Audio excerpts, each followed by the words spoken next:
জলে তোমার ডাকিতে পারি আমি অনেক গোনা বাসনা নাহি করি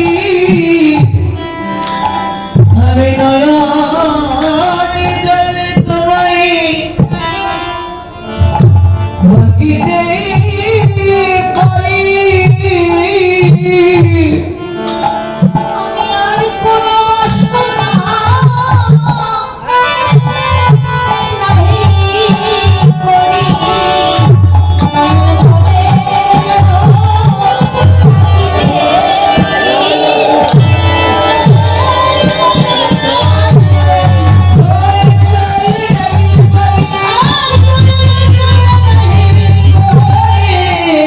আমি নয়নে জলে ডাকিতে পারি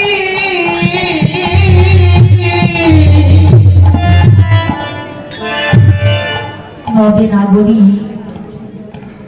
গৌরব এমন ভাবে আস্বাদন করেছেন বাবা, উদর পরিপূর্ণ হয়ে গেছে, কিন্তু রসনার লালসা মিটছে না।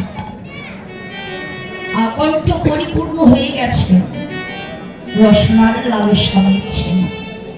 তো কেউ যদি কোনো প্রিয় বস্তু যেটা স্বাদ বেশি, সেই বস্তু যদি হিসাবের চেয়ে অধিক খেয়ে ফেলে, সেটা আস্বাদন করে, দেখবেন উদর পরিপূর্ণ হয়ে গেছে কিন্তু রসনার লালসা মিটছে না। সেটাকে তখন ভিতরে ধরে রাখা যাবে?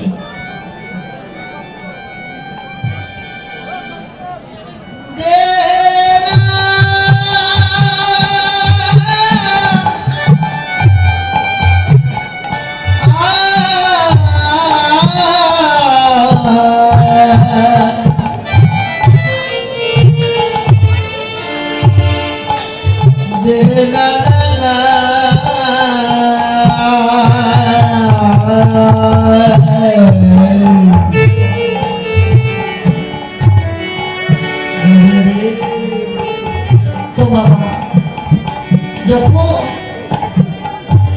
উদর পরিপূর্ণ হয়ে যায়, দেখবেন ভিতরে আর ধরে থাকা যায় না। সেটা কি হয়?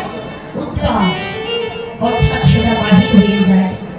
তো নাগরী এমন ভাবে গৌরব আস্বাদন করেছে, উদর পরিপূর্ণ হয়ে গেছে, রসনার লালসা মিটছে না, কিন্তু ভিতরে আর ধরে থাকতে পারছেন না। এবার কি করলেন? উদ্ধার করতে লাগলেন, অপর নাগরীর কাছে গৌরূপের কথা বলতে লাগলেন।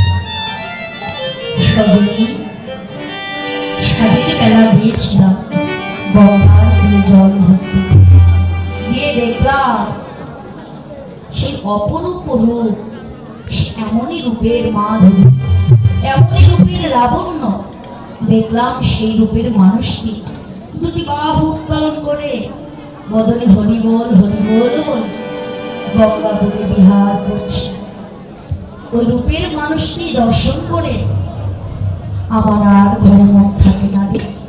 তো দেখলাম যে ওই রূপের মানুষটি অশ্রু সজল নয়ন, দুটি অশ্রু থেকে, নয়ন থেকে যেন অশ্রু বিগলিত হচ্ছে। দেখে মনে হলো কি জানি সজনী যেন মুক্তা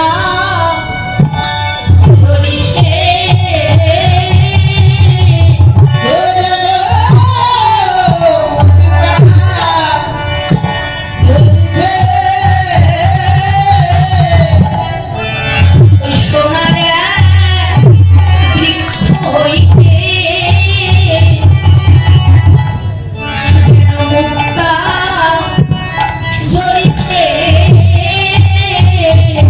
সোনার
যে গঙ্গার আশ্রয় প্রভুর চরণে, আজ প্রভুর নয়ন কমল থেকে ঝরছে কেন?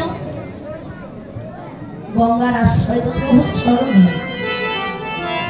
কিন্তু নয়নে কেন? তো আজ প্রভু দুটি নয়নে থেকে পাবনী বইছে। গঙ্গার উৎপত্তি প্রভুর স্মরণে, আবার নয়ন কমল থেকে ঝরছে, ঝরে ঝরে আবার চরণে গিয়ে আশ্রয় নিচ্ছে।